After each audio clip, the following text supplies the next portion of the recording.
Hello, my name is Stuart.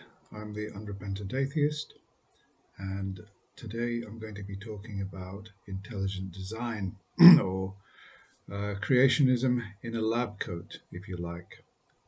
So I can't say that I'm incredibly well read on intelligent design. I haven't actually read any of the books which by Michael Behe, for example, which argue strongly for intelligent design, but from what I understand, uh, what Behe and others are arguing in their books, the substance of their books effectively is conventional biology, in which the complexity of living organisms are is described,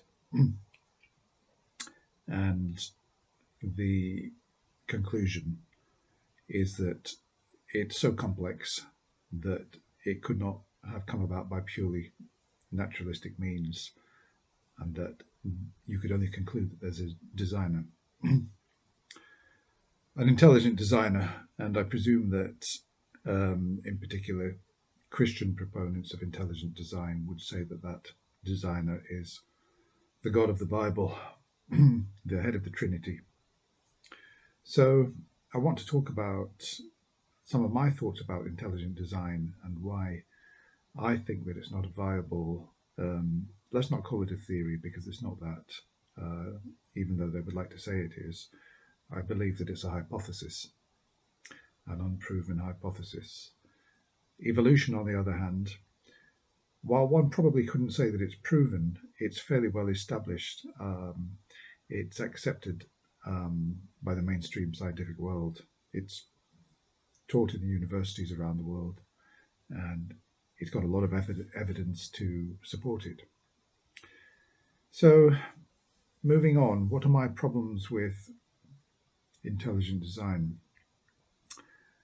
First of all, it's not unusual for the watchmaker analogy to be invoked probably by people who are fairly new to the apologetics world, particularly on the atheist experience. It's actually quite common, embarrassingly common, for a Christian to come on, and Matt will say, what do you believe and why? And there'll be a bit of discussion. And eventually the Christian might say, well, imagine you're walking on a beach and you see a watch, and a smile, a sort of wry smile will appear on Matt's face or whoever, because they've heard it so many times, the watchmaker argument. I've got a couple of things to say about that. First of all, it's an argument, of course, by analogy. Now, the only analogy that we've got is human activity. The only designers, the only entity that we know of that has designed anything at all is man. I suppose you could argue that in the animal kingdom, there are bees, there are beavers. To what extent do they design their hives and their dams? I think it's more instinctual. They have an instinct, which of course has evolved over time, to build these things. So I would not say that they are designers. So we're just narrowed down to man. So we're drawing an analogy that a man has designed a watch. Therefore, it's only reasonable to assume that natural things have also got a designer. And that's where I think the fault is, because man doesn't design natural things. Man designs mechanical things and other things which are useful, but man hasn't designed anything in nature. And so I think it's wrong to use that analogy of a designer, because design is something that man does. And it strikes me as being somehow logically wrong to draw that analogy and claim that the universe has got a designer. So I'm not saying that my objection is definitive. It doesn't sit well with me, and it doesn't seem entirely rational to draw that analogy, because we're talking about nature on the one hand, we're talking about basically existence, and everything in it is designed right down to the last grain of sand, right down to the last atom. A designer, and we're using an argument from a watch which is designed by a human being, and the two are in my opinion, are such different things. One is the whole essence of existence, the whole fabric of existence, the big mystery of the whole of everything. And then we're talking about man as a designer of things which help him to live his life. I don't see any kind of real equivalence or any real justification for making that leap. And it is really a sort of leap of faith, and in my opinion, unjustified.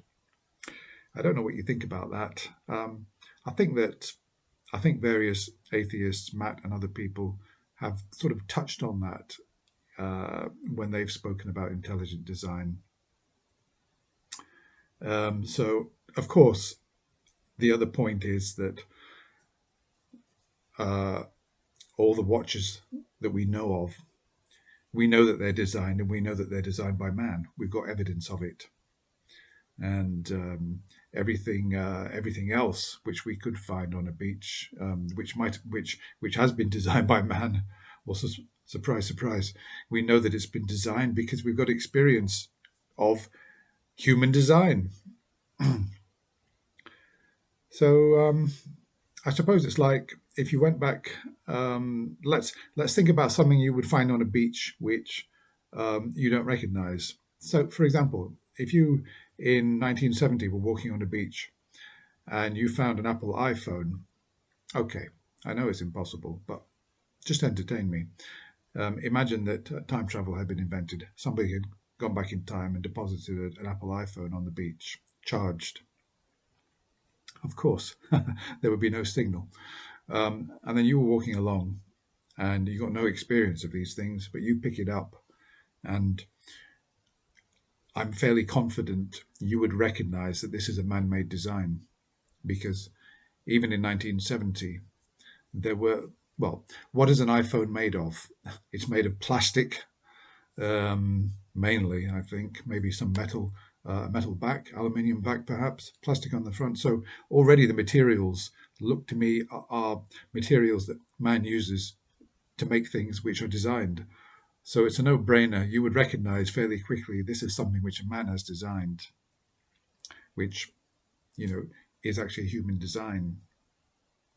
So we recognize human design, but you've got no, just because you can recognize human design, you can't make a leap and say, well, I recognize designs of a God. I mean, it's just too much. First of all, that there is a God. You haven't established that, and that you think that you recognize designs of a God. It's an absolute massive leap. It's a massive leap of faith, and it's presuming and assuming way too much, with, in my opinion, no justification.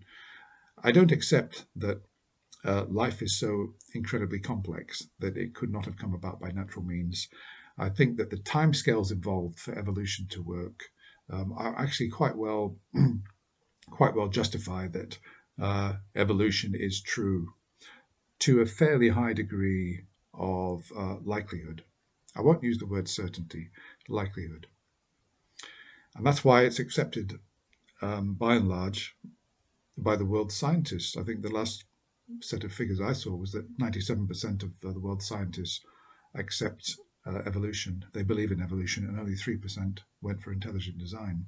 Now, I'm not saying that proves that evolution is true, but, well, I'll just throw that out there. What do you think of it? 97% of the world's experts, who really are authorities in the subject. So it's not like an argument by authority where Einstein is saying, oh, there's a God, and oh, well, Einstein's such a genius, because there are no experts in the existence of God, and not even philosophers. But when it comes to biology and evolutionary biology and compiling all the evidence, then I think it's fair to say that you can refer to the experts and say, well, that's a consensus. If anybody can challenge it successfully, get it all peer-reviewed and everything, and overturn it, then I'll start to look at intelligent design. But so that's really dismissed the watchmaker argument. Moving on, it strikes me that the argument that these organs, for example, the eye, are so incredibly complex, they only could have come about through a super intelligent being, a designer, namely God. It's basically incorrect. It's the other way around. It's the other way around because if they're going to use the design analogy, they should at least use it correctly, because in design, the greater the designer, the more simplistic the design, not the more complex, the more simplistic. And in the case of God, let's entertain for a moment that God is the designer of the existence and everything in it, including the human eye, of course. What would be his mechanism by which he would be doing the designing? I don't see him somehow sitting at a computer using one of these computer-aided designed CAD systems to design a human being. If God is all-powerful, he can do everything. He can literally do magic. He can do magic, and all he's got to do is that. Snap his hands. And the entirety of creation, if you want to call it that, the entirety of the existence with all life in it and all non-life will just literally appear, and all the beings in it will also appear.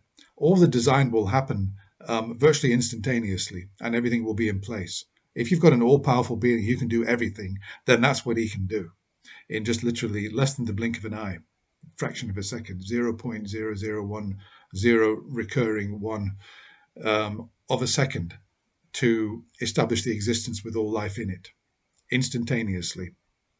No need for evolution, no need for vast timescales. He could literally do it in the blink of an eye. So we're talking about magic. Essentially, we're talking about magic. An all-powerful God can do absolutely anything. To what extent could you say that there is design there? Well, I suppose you could, because even if it happens in 0.01 second, he could do all that design in that fraction of a second. And again, if this is the case, and God is this infinitely skillful designer, I would expect life forms to be much more simple. I would not expect the eye to be as complex as it is. Now, human beings have designed cameras with incredible high resolution, and the lens are really simple. The lens are incredibly simple, and all the circuitry and the programs and everything, they try to make them as they haven't got the complexity. These programs have not got the complexity of a human eye. And it strikes me that if there is a God and he's got this expertise, he would make the eye a lot more simple than it actually is. And with the androids that we've got, with the robot technology, we give a robot a couple of eyes. Really, it's just a very simple lens which feeds which takes in the light and feeds a signal through to a microprocessor, which would convert it into an image. And that's far more simple than an eye. So if we can do that, I think that an all-powerful creator should be able to make an eye far more simple than what it actually is. The eye is so complex that I'm led to deduce, hopefully not erroneously, that it must have evolved from a more simple visual organ to the complexity that we've got now over millions of years. It would take that length of time scale to get to that level of complexity.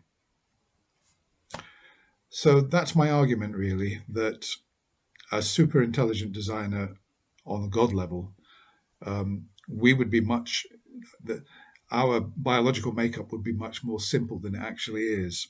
In my view, it's far too complex to be considered the work of a God. The other reason that I don't think it could be considered the work of the God is because it's got too many faults. Now, I'm currently suffering from severe earwax problems. I let the earwax build up in my ears, and I've got a slight ringing sound in one of my ears. It's called tinnitus. And I've been to the doctor, and she looked at my ear. She said, "Well, your ears are plugged with wax." And so I'm putting olive oil into my ears every night to soften it, obviously to get it out. But I did some research into why. Why have I got this ringing in my ears? I've got wax in my ears. And what is producing this ringing sound? Because there's no ringing outside of me. It's coming from inside my head. And I looked at the diagram of the eardrum, and there are millions or thousands or millions of these tiny audio receptors on the eardrum. And when they vibrate, they send a signal through to the brain. And the brain then feeds back and processes what the sound is. Now, in my case, I've got earwax sitting on my eardrum, and some of those audio receptors are being blocked, and the brain is interpreting that there's no signal, there's no vibration on those audio receptors, and it assumes that they're faulty. Now, the brain wants to send back a signal for every single audio receptor, and it won't send back a silent signal. It won't send back silence on an audio receptor which is not working or which is blocked. And if there are any biologists out there, I apologize. I'm probably not getting this entirely accurately, but what's happening is that the brain is sending back something instead of nothing. And in my case, what I can hear in this ear is a slight hiss. It's not actually, I kind of got used to it. I understand that some people get tinnitus. It's absolutely horrifying. And I'm looking forward to getting this wax out of my ears finally, so that, but it's not really too bad. But the point is that if I was designing a human being, I mean, if I was a super god and I was designing a human being, I would not design in this what I consider to be a flawed design, because people suffer from tinnitus. Obviously, it's not just through wax. Wax means that when the wax comes out, the tinnitus will stop eventually, but there's permanent eardrum damage, and if you've got tinnitus, you have it for life. And if I was designing, say, an android, and I would not build in what I consider to be a design flaw. And of course, there are other flaws, not to mention all the illnesses that we get, all the genetic defects which lead to illnesses. And I would wonder why we're not designed better. Now, I've got a friend who's a conspiracy theorist. He actually believes that aliens designed us and put us here. Don't laugh. I hope he's not watching this. But obviously, preposterous hypothesis with absolutely no backing whatsoever. And so I have said to him, your aliens were not very good designers. We've got all these issues. And so he's not really replied to that. So too many faults with the human organism, really, to consider that it could have been designed by the perfect designer. Just coming back to that point that I made about the better the designer, the more simple the design. I wanted to illustrate that with something. Harrison, the watchmaker, in the 18th or 17th century, can't remember what it was. I've been to Greenwich. I've seen Harrison's amazing timepieces, these incredible, the early designs. To solve the longitude problem, you need an accurate clock. And the British government offered, I think it was £20,000 to anybody who could solve the longitude problem for navigation on the world's oceans. And Harrison was, a leading watchmaker in those days, and he first produced this enormous, fairly accurate clock. It was big. It's in Greenwich Museum. It's amazing to see it.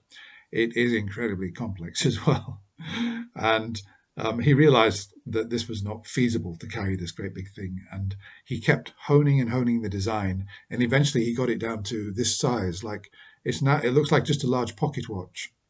Incredibly accurate and far simpler than this great big initial design, because he became more expert in design and he was able to simplify it. And I think that if you're going to erroneously use human design as an analogy for intelligent design of the existence, then you've got to use the analogy properly and stick to the principle that the more expert the designer, the more simple the design.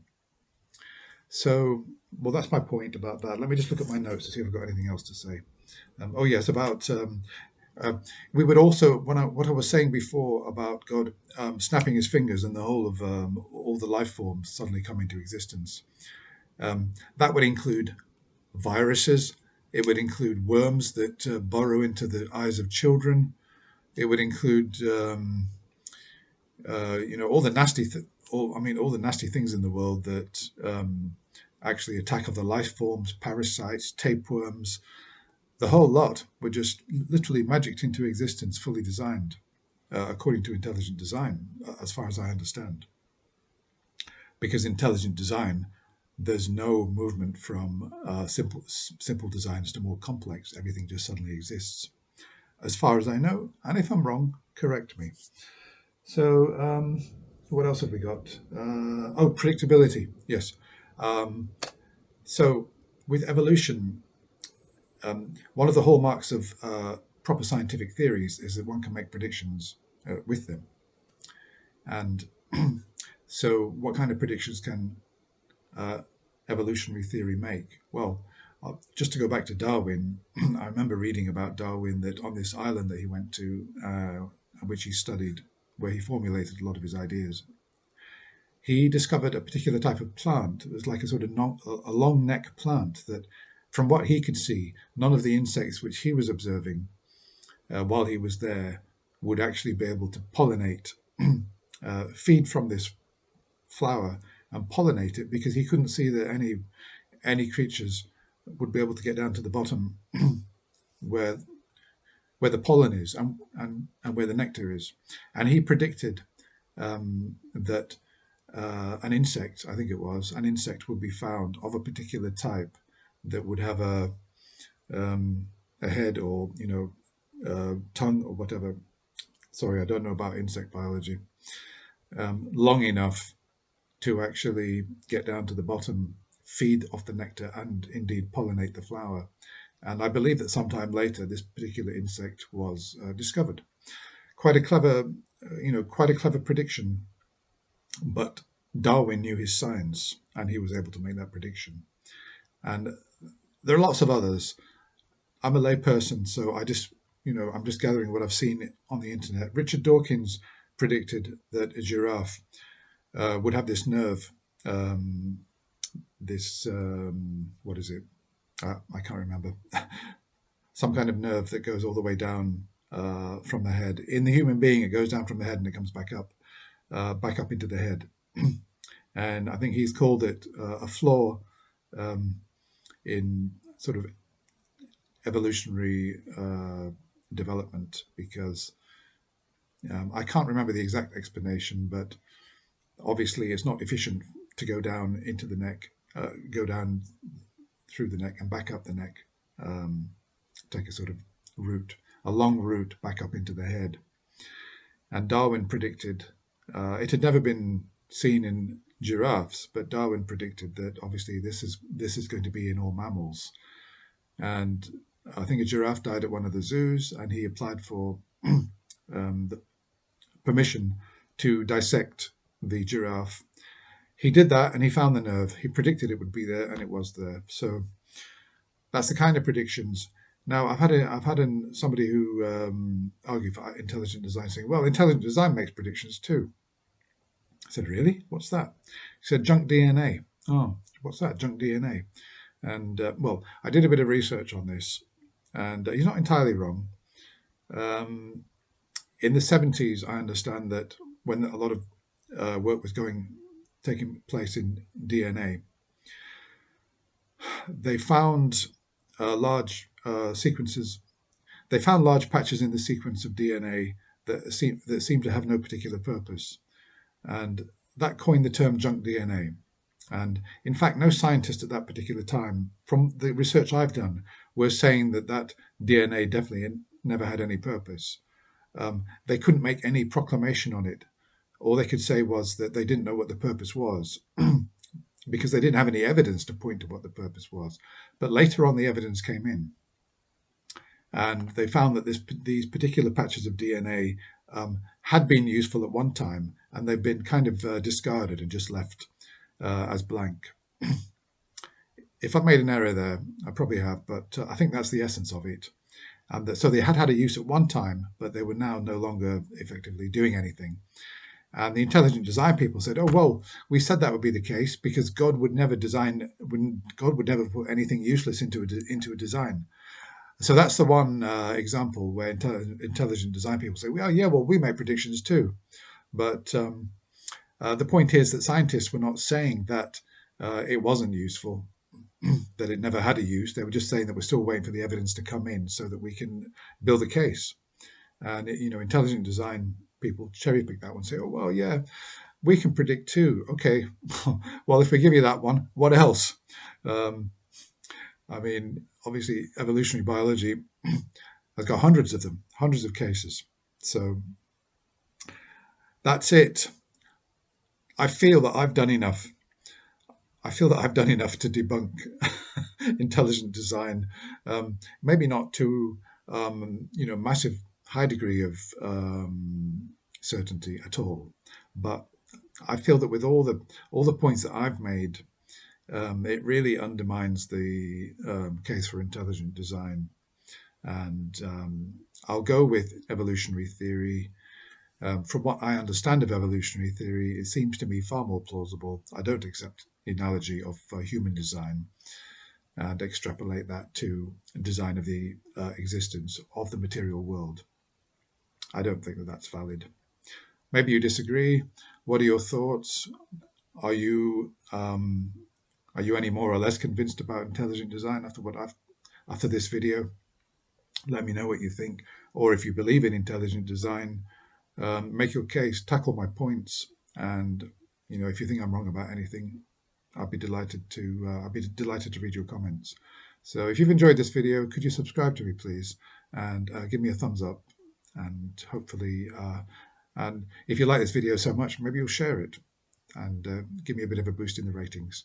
So that's all for now. Nice talking to you, and I'll be back soon.